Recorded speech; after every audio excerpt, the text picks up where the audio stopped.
Yeah, so I just want to give a little introduction, quick, from your own words, actually. So, Nick is the photographer behind The Local, which was photographed in Nick's hometown.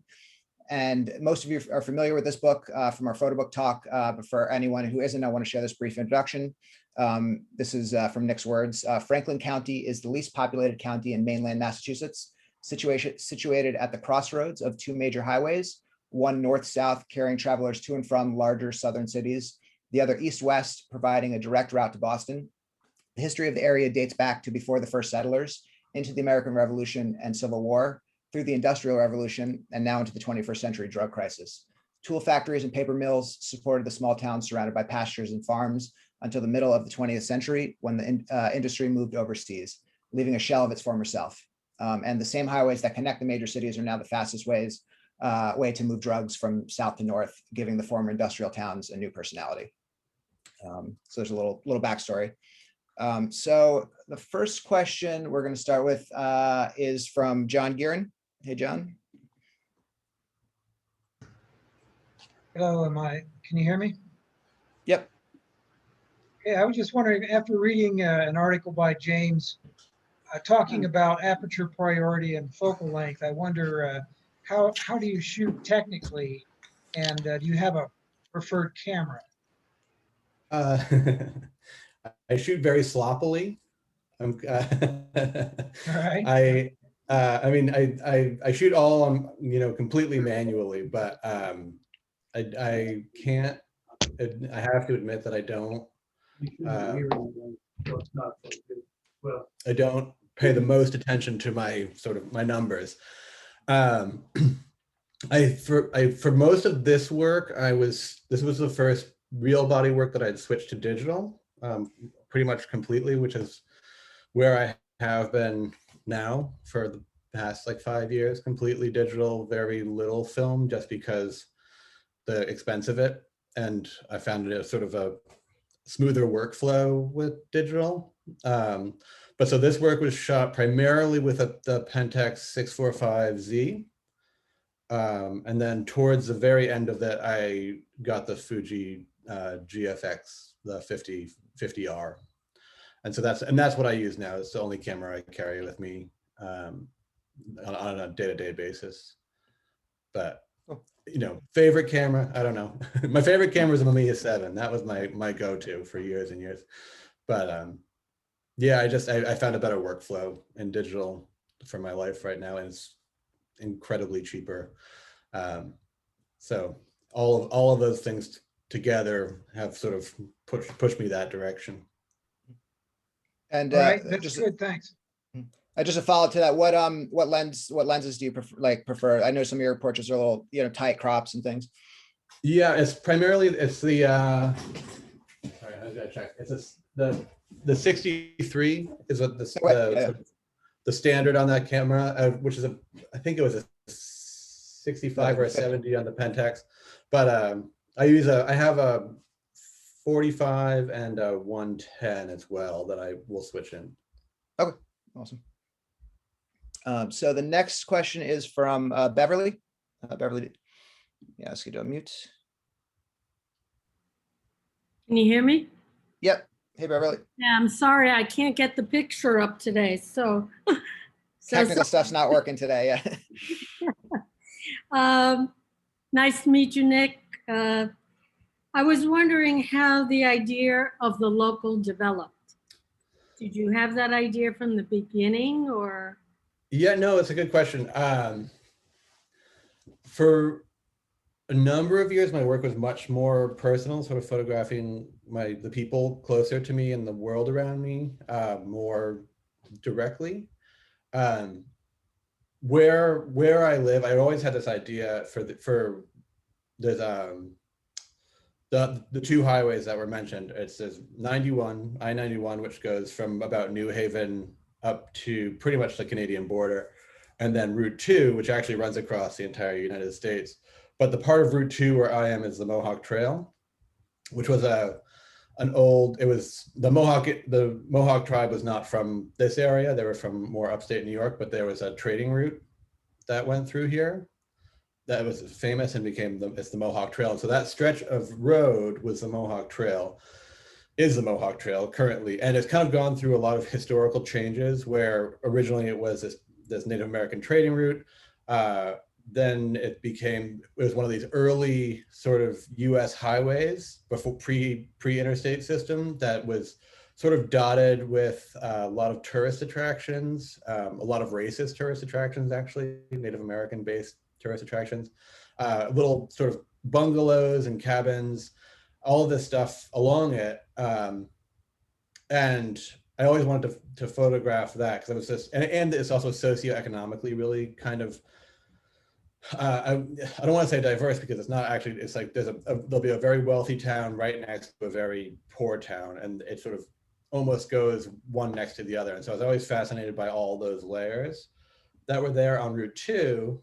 And of course, so where I'm in Greenfield right now, that's the town that my studio's in, and most of the pictures are in Greenfield, and that's where the two roads meet.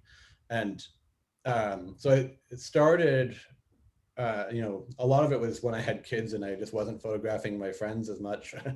And as a way to sort of get back out in the world. And I grew up here. So I used to, when I was in high school, I would go and walk on the train tracks and I'd photograph here all the time. So it was more of an exercise to sort of get back into a more sort of street mentality. I'm always hesitant to sort of use the documentary and street photography terminology, but just to photograph strangers, to do these things that I hadn't done in years. And I had that other project in the back of my mind. And then I became more interested in where these two roads converge, because there is this sort of, a very X marks the spot kind of thing. And there are, it's not a unique story.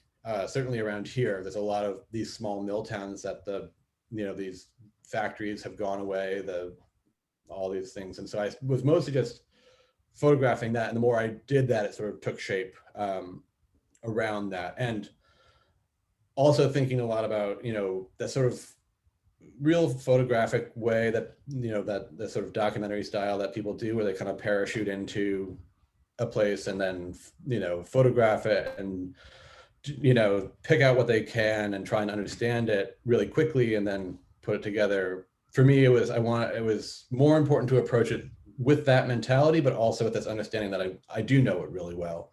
And I know a certain part of it really well. And then there's this other part of it that I really don't know. And that was, for me, was, it started out with the sort of, what started out as a sort of like very removed from a personal perspective of trying to photograph this sort of socioeconomic world, for me actually became very personal, in that it was re-examining this whole my own biases and going into places that I kind of walk past or avoid, and trying to get a better understanding of where I live. So that's sort of, that's a long version, sorry. No, That's great. thank you. It's great. And next we have Miriam. Hi. First of all, I have visited that area a number of times, so this really piqued my interest even more in going, and I'd like to go back. My question, you've touched on it already, is how do you choose your subjects, and how many of them did you know, and how many were strangers? Every one of them is a stranger except for a baby. There's one baby that I know, still know. But they were all all strangers, and for that reason too, that it was more about approaching something that was less familiar. And as far as choosing subjects, it's just as it comes for the most part. There's certain people that I would have, there was a couple people, one or two, who were sort of fixtures that you'd see around a lot. And I was really there was something about them. There's sort of one of the pictures that's been getting around more is this picture of this woman, Nikita, who's since actually passed away. But I just was so stricken by her eyes at first. and the truth of it was, like, she was somebody who was much more out of my wheelhouse, made me much more uncomfortable. So it was, that exchange was much briefer than some of the other ones. And then sometimes it was just the light was really nice on somebody and I would strike up a conversation. Sometimes people stop me because I have a camera over my shoulder and I kind of roll with that and let that be a way for me to learn. But yeah, I mean, as some of these people I've since developed relationships, you know, I'll still see and we'll chat on the street now. And some it was a very brief moment, but as far as picking it, you know, choosing subjects was always kind of, it's really of the moment. You know, sometimes it's a matter of just feeling more confident, feeling a little more bold, and other times not. So. And here's the photo of Nikita. Yeah. Here, yeah. How long did you shoot this project for? I think it ended up, I started it right before my last book was published, while my last book was being published. And so that was about 2016, I think. And then, you know, this was supposed to be published last year. It was supposed to be published last summer, and that got pushed back to this spring. So there was a few last minute additions. So you know, you can stretch it right up to pretty much the end of 2020, but it really was about 3 years in general. Mostly, it was mostly done in 2019. And we have Kim next. Could I just jump in with a question? Since Nick, since you brought up the baby, that was a haunting image to me. What were you trying to convey with that? I mean, well, I have to. Do you want what the picture actually is, or do you want what I was trying to convey? Because I certainly was using it as a means to sort of stop you. I know exactly. You know, it is haunting. It looks like a baby who's deceased. Yeah. Certainly, the way that it's sequenced in there, that's what it's meant to do. It's meant to sort of stop you and Really question. Yeah, that was the idea. It did. But the truth of it is I mean, that what was happening is that the child had a thrush, you know, like a yeast infection from breastfeeding, and it's they use something called gentian violet to treat it, and it just dyes the baby's mouth purple. So the blue lips, the purple lips are actually they're really just stained purple.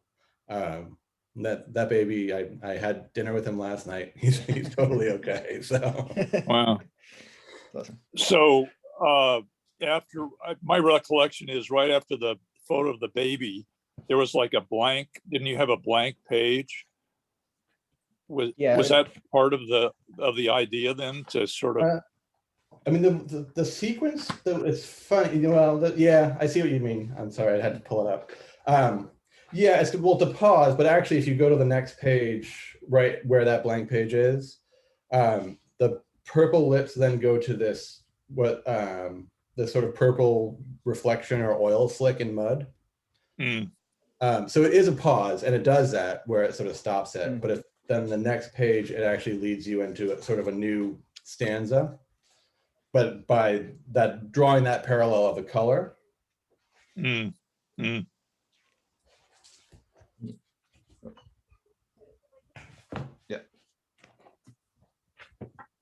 Take the spotlight off there. So Kim, we got you next. And let me unspotlight myself. Hey, Kim. Hey, so glad to hear the baby's okay. That was a scary photo, but you know, it makes sense because not all babies are okay. In terms of, you know, working with your subjects and most of them being people you didn't know, how did you work with them to create really emotional, insightful photos? How did you get them to be themselves? And I mean, often when I'm talking to people and asking them for portraits, they sort of want to give me this. You know, you didn't have any of that. You really had people in their environment. How did you work with them? You know, I don't know if I have a great answer for that, because it's oftentimes very brief. Sometimes, you know, every situation has sort of a special moment, and which might be as simple as, you know, it's like this one woman who's sitting on her porch, and I just love the way she looked on her porch, and and her porch is on street level, and I just asked her if I could take her picture, and she, you know, we didn't talk about much. She told me her name and moved on. You know, that was it. But that was it. And then there's other people who I would have these long conversations with, you know, sometimes even hours. You know, you just are sitting with them, and you know, that's again like that picture of Nikita. I was just a matter, and she was a pretty intense and severe person to begin with. But I just asked her. I was, because I really was. I mean, I should be 100% honest. I was, you know, very taken by these striking, piercing blue eyes that were sort of this window into a very troubled person, and that juxtaposition was there, and those eyes were really piercing, and that's what I told. I mean, they are beautiful, and that's what I mentioned, and that was it, because there wasn't much conversation. There's other times where like somebody, I was just from having my camera, there's a picture of a guy kind of, you know, looking up in the sky as if he's, you know, looking up to the heavens, but he actually stopped me because he thought I was taking a picture of him, but I wasn't. I was taking a much dumber picture, and he talked to me for a long time about a whole bunch of shit that just like made very little sense, but it was very good conversation. He was very friendly, and by the very end of that conversation, yeah, he was, you know, not particularly upset, but he didn't want his picture taken at first. But after talking to me, he's actually, in his hand, you can't really see it, but he's holding a watermelon seed. But that's what he was talking about for a long time, this watermelon patch that he was going to grow on the right in town. We talked, I mean, it must have been half hour at least. And at the very end of that, I just asked him if I could take a picture. I probably took maybe a dozen frames. And it's just, you know, I while I'm shooting, I'm talking still. So I often, you know, like these stories, when I'm talking to them, they're still talking. They're telling me these stories. I mean, maybe a better example is this one of this woman, Elena, who has tattoos on her face. Which is another image that people are, you know, it gets a lot of sort of, you know, thought processes, particularly from sort of my own square world, where people are like, oh my God, why would you do that? And she was one of the most incredible people that I talked to. And she had this whole, I went up to her a day where I was feeling particularly bold, I guess. But I just asked her about the tattoos, very point blank, like, why would you do that? Can you tell me about the tattoos? And I said, I'm not passing judgment. I just want to know. And what she told me, and she's telling me the story in that picture, is that she had an accident where there was scarring on her face, and she wanted something beautiful. And so if you look at the picture, actually, and I actually didn't notice this until later, but they're all butterflies. It's all this like very, you know, harsh thing of tattoos all over your face, but they're actually just these beautiful butterflies. They're faded now, but that's what it is. And she was, you know, it was covering up something that was hard for her. And it was, so that whole story. And then, you know, it just happened to be a nice sort of late summer day with a beautiful little breeze that picked up her hair, you know. And, you know, so it's, I guess it's part of it is just trying to keep those conversations going and talking. And part of it is paying attention to stupid little things, like if the wind catches. Because I remember very much thinking about that one strand of hair that was flying while she was talking to me. So. Thank you. And so Tanya can't be here tonight. She had a last minute thing. So I'm going to ask Tanya's question. Her question was, you photographed many people in tough life situations and showed such strong emotions in the photos. Did you have any internal conflicts when creating some of these portraits? Yeah. Yeah, I mean, absolutely. And there's, there's certain ones that are more than others. And there's also certain ones, and this is something I think I'm grappling with more now with some of the reception of, of this. I think it was very easy for me to see what I was doing. And, certainly coming from sort of the documentary background and really thinking about like, where we are in the day, I had a lot of my mind about it being like the sort of white savior, and not trying to do that, trying to really, hopefully not trying to sort of like walk in there. But I don't think I was totally successful with that. I think that there is a part of that. And then the bigger question that certainly comes up is around, which I really didn't think about, was some of the modern ethics of photography and how the internet plays into it. And this whole new world that while I was working, doing it, it wasn't in my mind at all. It was only sort of after the fact. And so it's something I'm thinking a lot about now as I make new work. And also just like the conversation that's been sort of coming up a lot of who gets to tell what story and what perspective and all of that. So it's a big conversation and a big sort of, it's for me something that I'm grappling with. But I think also in the end, and especially when I go like, it's easy when I hear those criticisms to sort of look at myself in a bad light. But when I go back through the work that I made and I do stand behind it, I do think that the way that I was approaching everybody, pretty much everybody, I'd say there's one picture where I kept it in sort of because it needed to be in the book, but I possibly would have taken it out otherwise because it is my most morally questionable moment. But in talking to everybody, everybody I talked to, it was a very pleasant interaction. I learned a lot. I totally understand that my intentions were not to be exploitative. And I think that that's a really tricky thing to sort of like, where do you fall in that line? Because photography by nature is exploitative. And I think that there's always going to be some level of that. But as you approach people and talk to people, particularly when you don't come from the same world as them, to try and approach that with a certain empathy, which is like probably not necessarily possible. But if you approach it that way, I think that there's a lot more that can come out from that than, trying to understand, using photography as a tool to understand situations rather than to describe situations. Yeah, and it sounds like you were trying to connect with this side of the place where you're from as well. In addition, yeah.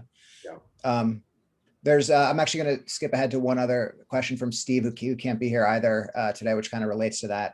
His question was, how are you perceived when doing this project, especially since you had moved back to the town, and how was the reception to the book by the local community? Yeah,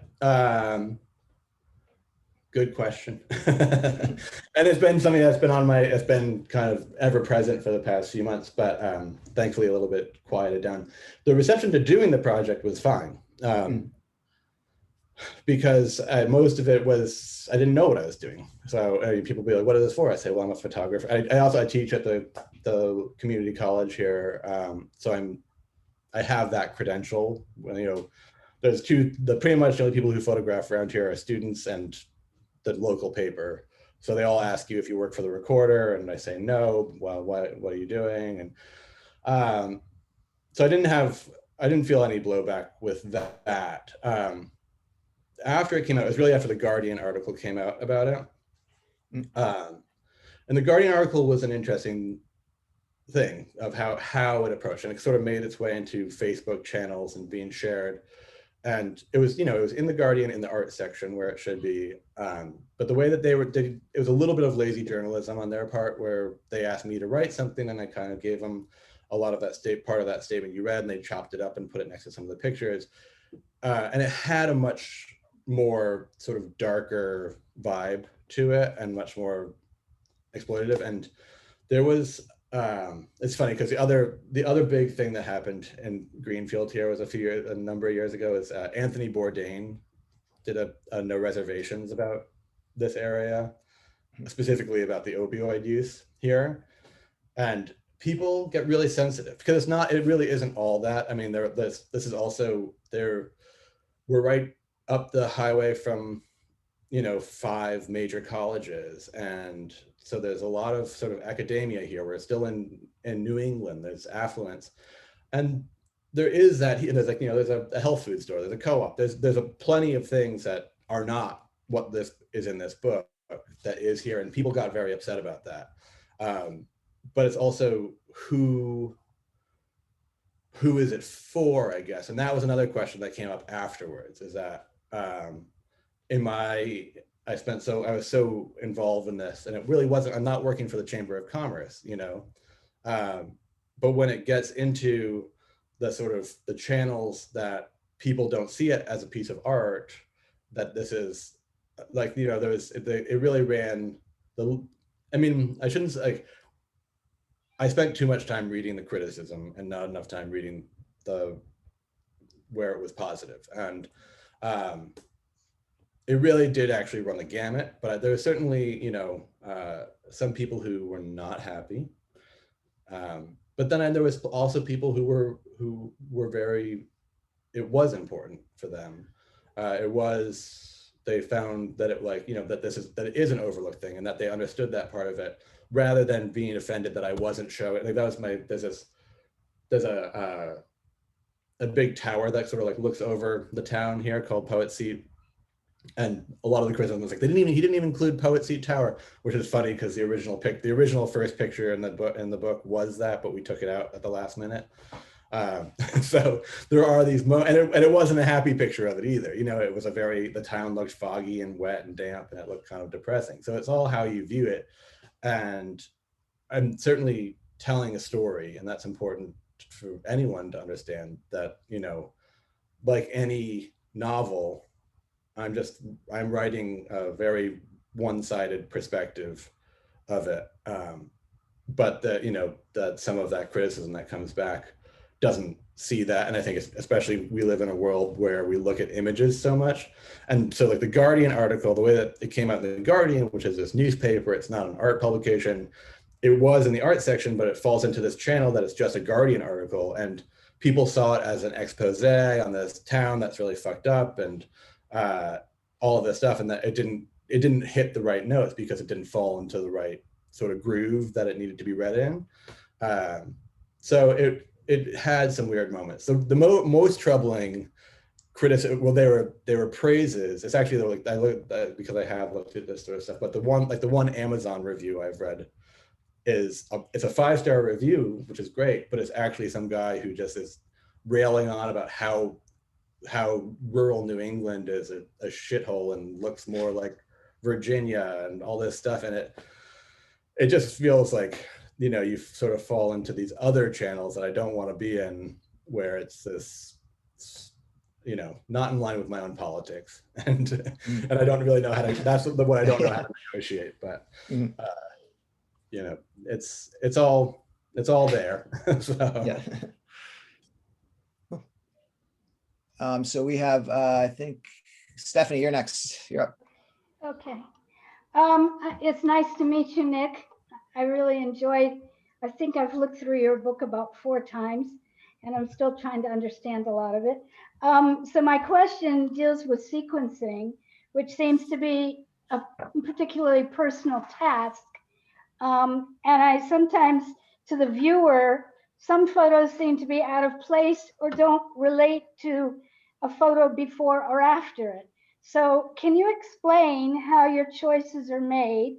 And for instance, the sequence of the young man with the blue t-shirt, followed by the path leading to the bridge, and then followed by the grand red house, the grand home. Yeah. Yeah, good one. Yeah. So the a lot of it has to do with flow for me, and how it can start to feel sort of poetic. And in that moment, and I do know like that because the pairing of the two of them on the same page is very intentional, with him sort of looking down that path, leading you further in. So it's a very visual thing. Going to the house, I think what I was thinking with the house, it's been a while, so you'll some of it I know very well, and some of it I have to jog my memory. But I think the house sort of fits into where the whole of the path is, loosely. And the bridge leading to the house, maybe? Yeah, and there's actually like a window. There's the sort of grand window in the pink house. There's one sort of window that fits right where the bridge, so your eye goes straight spreading out. So sometimes it's very, and I mean, it's moving on and it goes back to the baby, but that I remember very well, where the house, which is, you know, this sort of funky old house with the roof that's got, you know, seen some things. But then the baby is sort of this idea of the house sort of becoming this idea of home and thing, like where life is supposed to sort of be picket fencey, and you have children, and then of course, and so it goes back to the question about the baby again, where that baby is this sort of imperfect phenomenon. Can I throw in one more sequence which I didn't have on here, but it garnered a whole lot of conversation, which is the one of the woman Nikita, followed by the hand dryer in the bathroom. Yeah. We mused over that for hours. Everybody had their own sort of feeling about why the hand blower was after the picture, but I would love to hear your end of it. Oh yeah, I'm curious to hear what people thought about that. Yeah, it's funny. So there's that sequence originally was a little different, and it was the picture that is the cover of the coyote in the window was a very last minute addition. It was actually the publisher in there. But the big part of the real reason that was those two were sequenced together for a long time, and it's also so sometimes when I do that, or I'm switching the page from keep, like where you turn to a blank page like that. Right. What that always feels like to me, at least, and is that when you turn that page and you hit that blank, you're kind of able to pause for a second, and especially after an image like that is kind of heavy, and then you pause. But when you go back to the hand dryer, your eye goes in this way where, with the blower pointed up towards the exit sign, trying to leave a way out, and the exit trying to get out of the situation. And the blower is keeping you from leaving. So it's sort of this idea about being stuck. There was also, I think that I don't remember exactly, but I don't remember why, because the coyote was a last minute thing, but I think that was going back because also in some ways you almost go straight from Nikita to the coyote, and there's that sort of fierceness of the coyote who's stuffed and harmless and behind glass, but still has that fierceness. And then it actually bounces back to the photo album of the flames, all the fires. And that is thinking back to the hand dryer and that sort of heat that comes out of there. And again, the stillness of the photo album versus an actual fire. I think that sequence is one of the most haunting sequences in the book for me. I mean, it really, it makes you really think, because to me, well, Nikita is a very striking figure. And I keep thinking I've seen her when I lived in LA. I lived in Los Angeles for many, many, many, many years. And maybe it was someone that looked like her, but every time I see it, it seems to me I remember someone in Pasadena looked exactly like her.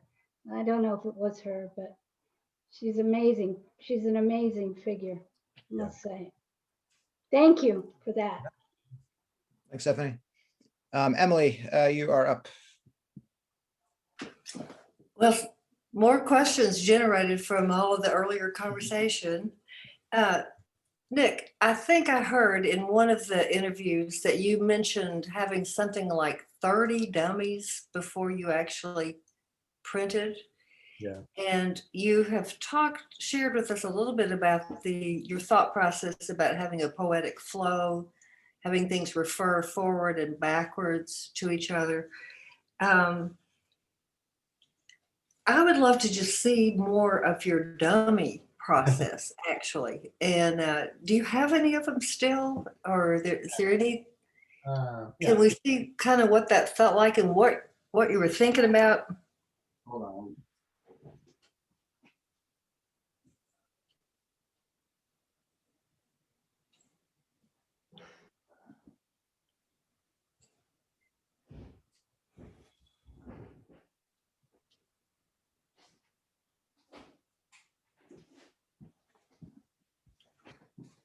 So I just grabbed three off the shelves.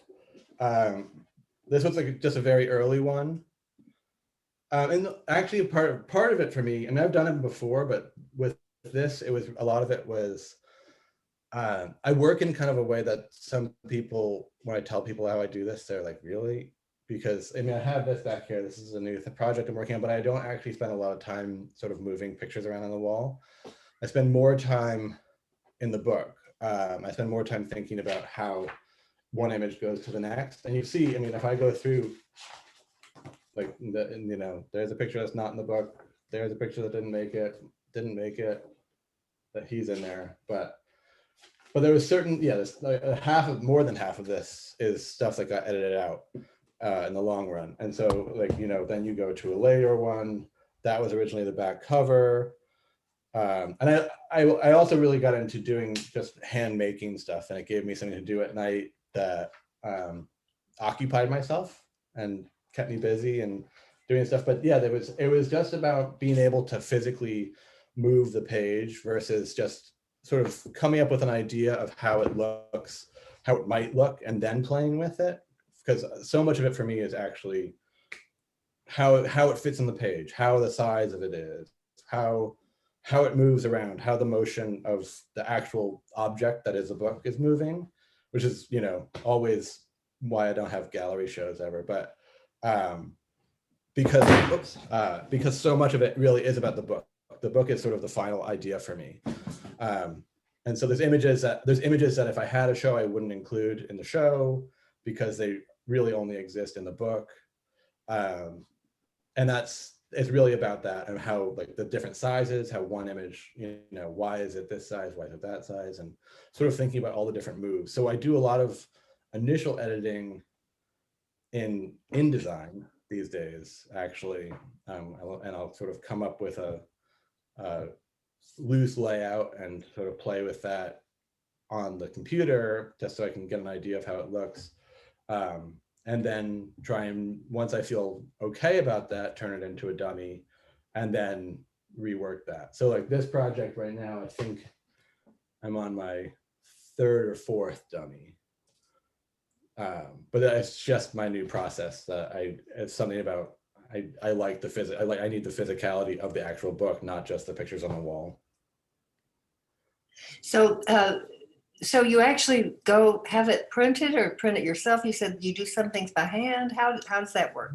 Yeah, I do. It's funny because I've kind of recently been trying to think about the cost effectiveness of it finally, which took me a long time to do that. But yeah, like these ones are all done completely by hand, where they're printed on a double-sided matte paper because there's actually very few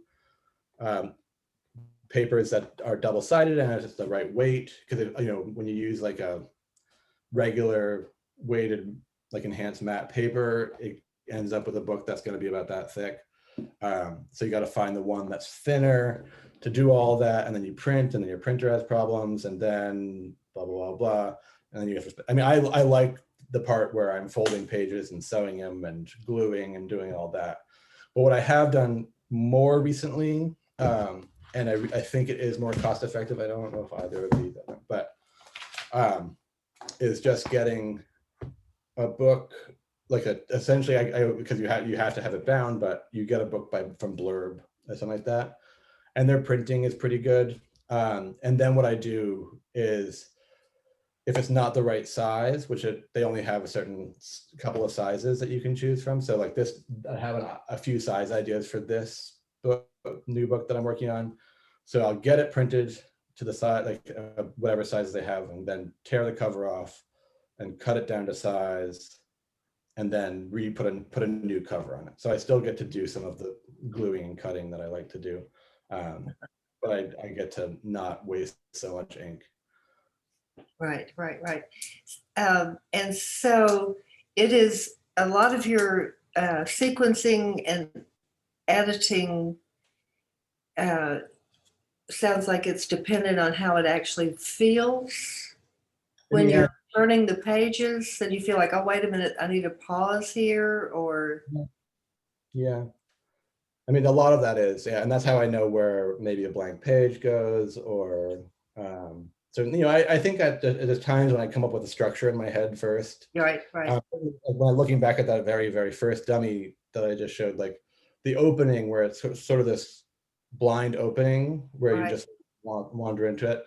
That was something when I got to the publisher, I was very adamant about, because I always had that idea that it was sort of like the way a movie opens, where it's like pre-credits and you kind of don't know where you are. And then that's when the title hits and you kind of get an idea, like some idea, you know, that always had that same feeling to me. So that was part of the structure that I had come up with in my mind that I was really attached to. But then there's certain things, like I said, like, so there's a few pictures that were the publisher wanted to take out and add at the very last minute. And so there's a few moments in there that are like, okay, I guess that's where that goes, you know. But yeah, it is mostly for me when I have the physical object and can sort of feel the pace as I move through it in my hand. So is the publisher the first one to see it at the size yourself, or do you have other artist friends that are helping you kind of? I have friends that I showed it to, and I actually, you know, I sent it out to a bunch of publishers first before I landed on a publisher. So you know, I wasn't the first person to see it. I also, like, because of where I live, I'm not having many shows. I don't have a huge network here, but I showed it to a certain number of friends, sent it out to a few people, just PDF so they could see it online, and yeah, just had those conversations, but not a huge amount. So in conclusion, I have 1,000 more questions, but do you feel like that the process that you've gone through for this book has sort of paved the way to make it easier to go through a similar process for the project you're working on now? Or are they just two separate babies that different personalities? They're probably two related, honestly. I mean, I feel like they're different. The concepts are different. Excuse me. Like this project actually was where the idea of a book for it came out of, was when the local was stalled because of the pandemic, and I just needed to do something. So I threw together another book and started getting more involved with that. But probably, I think that's where I'm at right now, is that I'm thinking about, I need to be rethinking about how I'm making work and how I'm thinking about work also. Right. I'm kind of in a little bit of a fog about that.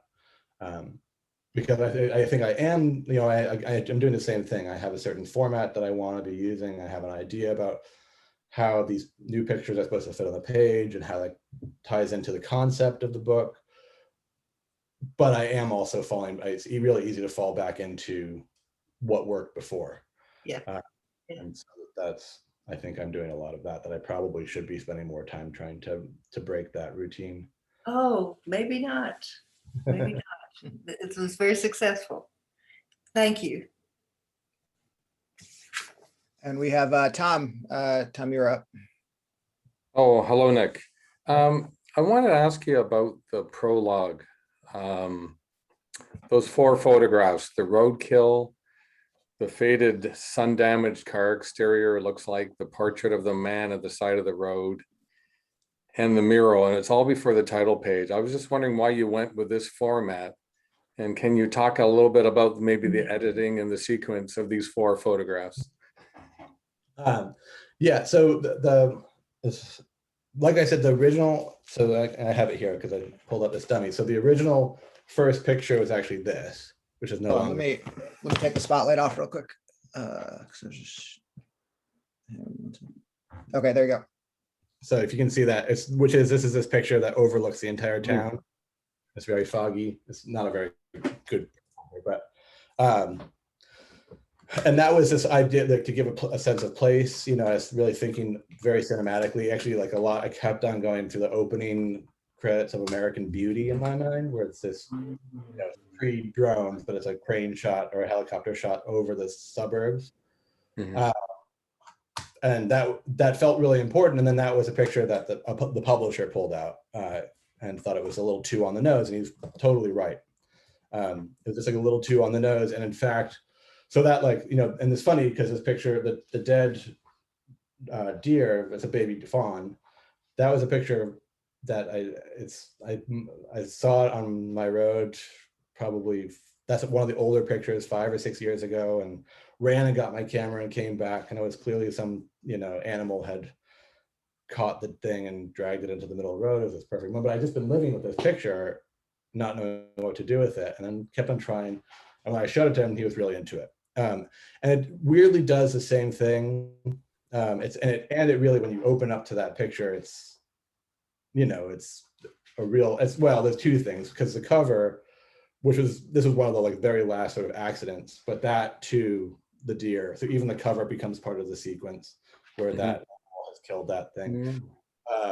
But that it has that sort of ambiguity, more ambiguity, and it's not pleasant. You know, and it's sort of this dismembered thing, and when you look closer, there's flies on it and everything. The car hood, what I always thought about the car hood was, is that it's, you know, it's this deteriorating thing that's very much part of this, you know, landscape here, but it also has this sort of full world to it. It almost feels celestial. And so I really wanted that. It was also, I mean, if you look at it closely, what's really important to me about that picture is that I kept part of the windshield, very tiny bit of the windshield in the corner, because I didn't want it to be too abstract. I wanted it to be also very much a car and metal, but it was about this sort of becomes clouds. It also made more sense at the time when there was all these clouds looking down, it becomes of it. Then I put Alan in there, who's the guy on the road, and he's always been in there. And he was the first. He just, for whatever reason, felt like a really good introduction to the, you know, the portraiture that's in the book, the way that he's kind of not there. All of it was like, he just seemed like the right person to introduce you to that. And again, yeah, it's funny because the whole opening sequence was changed slightly, because I also had a different picture that was just this tire tracks in grass, and then the publisher, this was another early picture that I put in there, put this picture back in, with this mural that's on this dilapidated building that sort of becomes that first picture that I was showing of the view from the town, but it's also this sort of odd, idealistic idea of this town and a building that's falling apart. So it was to sort of create a sense of where you are, where you might be, without actually knowing, and then the certain moments that come in, like this is, you know, this everything. I mean, the way I describe this place always is there's kind of always a stairway to nowhere here.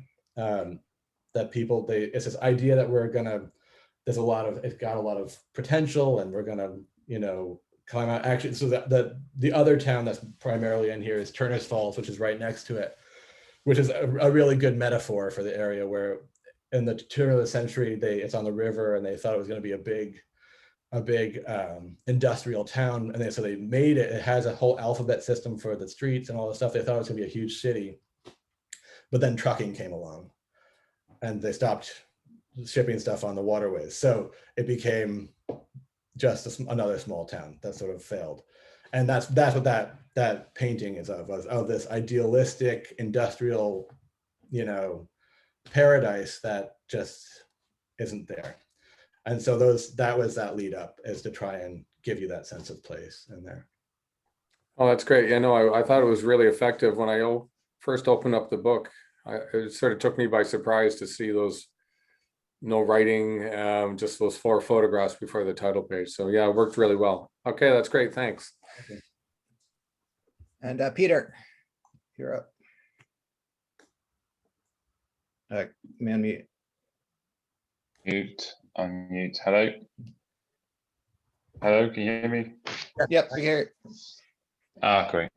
Hi, Nick. I saw the video of your studio and I saw all the interesting books on the shelves and just wondered if you felt like photography books were still influencing the pictures you take or kind of work you do. Yeah, I mean, I think I've, like a lot of people, sort of fallen into that mode, just collector mode also. But I think that's one of the great things about photography is how it lends itself to something that's sort of more accessible, like a book, than say, I feel like a painting you have to see in person. That sort of seriality of photography. I do look. I mean, if you were asking me, like, probably my 2 major influences that I always reference are Edward Hopper and Thomas Eakins. So I do look at a lot of painting and movies. I don't watch as many movies as I used to, but those, like, that sort of quality of light, that sort of quality of life are things that I look at. But I do spend a lot of time in photo books, and certainly thinking about, the first thing I look at when I get a book is how pictures go together, because I think that's also, I'm not really a fan of one-off photography, to just put it in a frame and sell it. I think that people like Crutzen and, people that can create that sort of other world, studio world, and do, really make it, all the respect for them. But for me, it's so much about the story that's being told is actually from, like, one of the major artistries in photography is sequencing and putting it together to create a longer narrative, and to be part of the world, to be able to reimagine the world and create a fantasy through what's actually out there in the world. Do you have any current favorites? I'm sure I do. There's I have a stack. I haven't had a lot of chance to look at them. One book that's really good, Raheem's Fortune's new book. Yeah. Is really special. I'm trying to think of what's currently like the new books that are currently on my shelf. There's a couple that I'm really excited for that are coming out.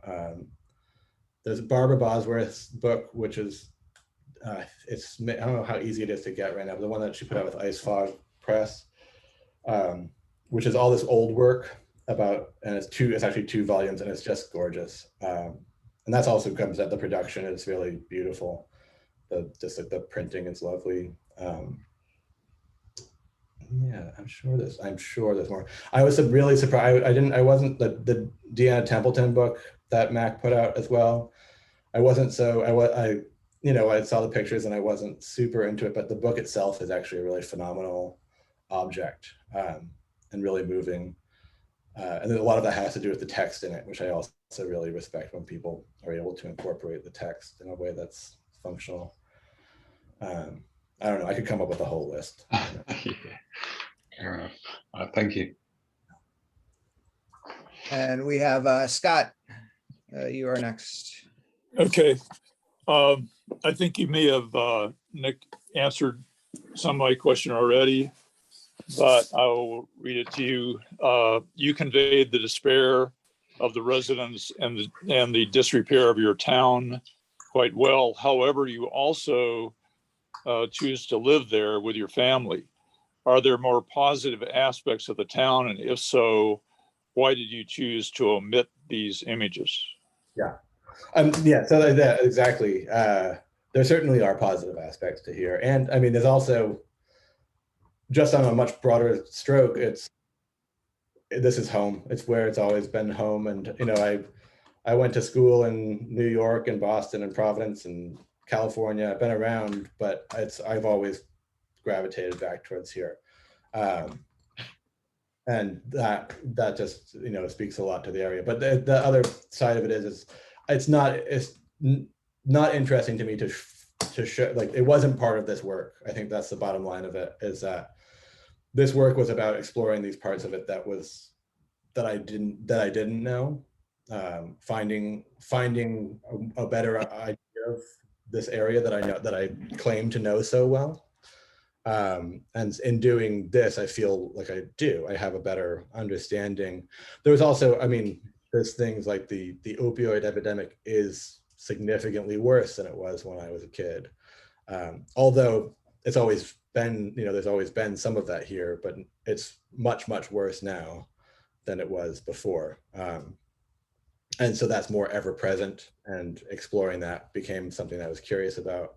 I talk about, I don't know if there's a zine that I made that actually happened in the middle of putting this book out, that where a number of the homeless population in the town, actually because were getting kicked out of other covered areas.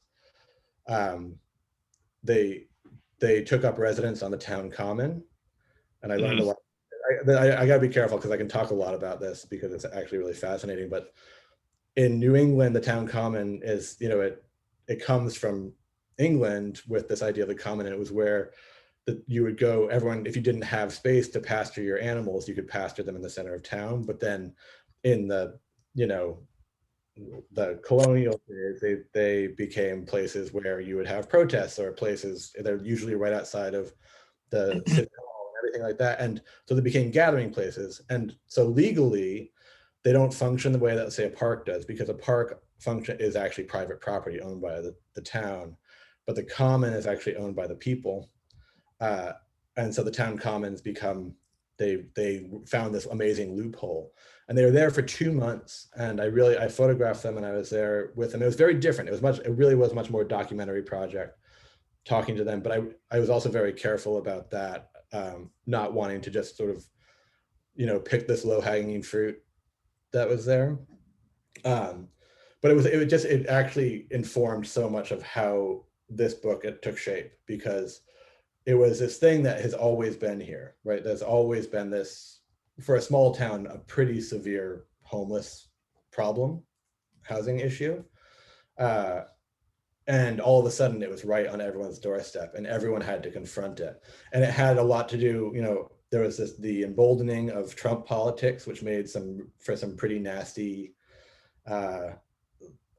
attitudes from some people. And then there was this other side of things, that there is this very liberal Happy Valley mode here. And that side of it was also this amazing tone deafness, where it was trying to help everybody, but in a way that wasn't actually helpful. And so it just informed my approach to the area too, of just sort of seeing, you know, actually sort of seeing what's here in front of me and understanding that. I don't know if that answered your question completely, but. Well, pretty well, but I'm curious what happened. You know, you said that people were on the commons for 2 months, and what happened then? They got kicked off, like anything else. So it really wasn't the commons then. No, well, yeah, they came up with new town bylaws, and I was good, because what I was able to do. My sister's actually a farmer and works at the farmers market, which also ironically happens on the common, which was an amazing thing to witness that summer, because it would be all of these tents and people, you know, waking up from whatever, you know, everyone else was buying their organic produce. And it was a really, really amazing thing. But I actually, when I made that zine, my sister was selling it on the common, and I was able to take that money and donate it right back to the people who were living on the common. So, and I still do that. Like anytime I sell those, that's where the money goes now. But it was that the town just came up. You know, it's a really long story. Again, they were, because of the nature of this area, it's a liberal area, and they couldn't just sort of steamroll them. They didn't want, they would be really bad optics, but that's what they wanted to do. And so there was a bunch of really like dumb, there's a new parking garage, and people were saying like, oh, now nobody's going to use this new parking garage. And then what ended up happening was at the very last minute, the health department, who for some reason had not been involved at all for 2 months, stepped in and said, "Oh, you can't do this. This is, it's not sanitary." But it just seemed like some backroom politics that happened as a way to quickly kick them off. So one night. So I got to ask you, that sounds like a subject for your next book? It's a book I already made. No, I made a small zine of that. I didn't want to the reason I made that was it was more because I wanted to do something to help. And the truth of it is that the only real way to help in that situation is money. And so I'd be making work that I could then sell and give money back. That was how I could help. But I didn't really want that work to necessarily have my name attached to it. For my own ego. It wasn't really about me. So, which also informed this book, because I do want my name attached to the local, because that's my ego. So did that issue with the Commons, did that come up before you did this book or after? It happened right in the middle. It happened right in the middle of it. It was, I think, the summer of 2017 or 2018, I'm trying to remember. But so yeah, I had been working on this for a long time, and I stopped. I actually just stopped. Like I had a version of it that I thought was pretty good, and then I stopped, and then I got back into it. There's one picture in it that is actually from a picture of a guy getting his hair cut. He lived on the Commons, and I spent a lot of time with him. But that's the one picture that made it. But yeah, it was just I stopped working on this because I just needed to focus on that, and it gave me a whole new perspective. It was actually a wonderful break to sort of really get my thoughts together about what I was doing with this work with the local. So you didn't want to put more pictures about the Commons and the conflict there, because then it would have made it more of a political treaty. Yeah, and that was, I mean, it was what I thought was a sort of amazing moment, but the project was more it's more documentary in nature, and it was more about trying to give those people who sort of are just slapped with the label of being homeless, to give them more of a voice and more of understanding of their humanity. And I thought at times I thought about it as a companion piece to the local, but then I realized it was really its own separate thing. Even though it happened, it was part of it. It was part of the same story that happened here. It's that story. I was much more involved in telling the story that happened, sort of on a literal sense, and telling those people's story, where the local is really my experience in the town. It's more about my bias and sequencing my narrative. And I do that in the zine, the Common it's called, but it's not, I'm trying to give much more of that sort of narrative perspective to that people who are living it. I hope I'm doing it. I don't know if I succeeded, but yeah, it was a way to stop, but they informed me, they both informed each other, but they're actually separate from themselves. Okay, thank you. And we have there's two more questions. One is Andrew can't be here, so his question was, what were your biggest struggles when creating the local? Did you have moments of creative block or other difficulties? And if so, how did you get through them? I'm sure I did. And it's funny, right now I feel particularly in a creative block. So I think there was certain things about it that were creative block that I came to, but because everything was right there, it was easy enough to sort of just fall back on just going for a walk and having a good day or a bad day, and having that be, just sort of run into that routine. So I feel like actually probably for three years, I just had a formula, and that's part of why I'm in a block now, as I with that work, I had this really simple and basic way of working that is, I think when I walk versus driving around, when I'm driving, I tend to just not want to stop, even if I see something, or I'm driving too fast. And when I'm walking, I can always just sort of, convince myself that I'm not wasting any money to push the button. And that always seems to work for me. So I don't remember any sort of specific blocks. There certainly were, I think probably some of the bigger challenges were publishing and having some publishers sort of, bite at the worm and then have it fall through, or some people just tell you off completely or not respond. And that was always a little bit harder, but also not surprising. But the challenges, I think the biggest part of this for me was it was a real shift in my work from my previous work. And it actually was very freeing. And so for the most of it, I felt very free to just sort of make whatever I wanted to and explore, and then come back and edit and feel really more confident about that process, my own process of doing that. So. And you touched on, my last question was how difficult was, or can you give us a little insight into getting it published and finding the right publisher and stuff? Yeah, I mean, a lot of this is throwing darts, into the darkness. But there's certain publishers who I knew I wanted to work with, certain publishers that I knew I didn't want to work with, and that just came from research. I think it came from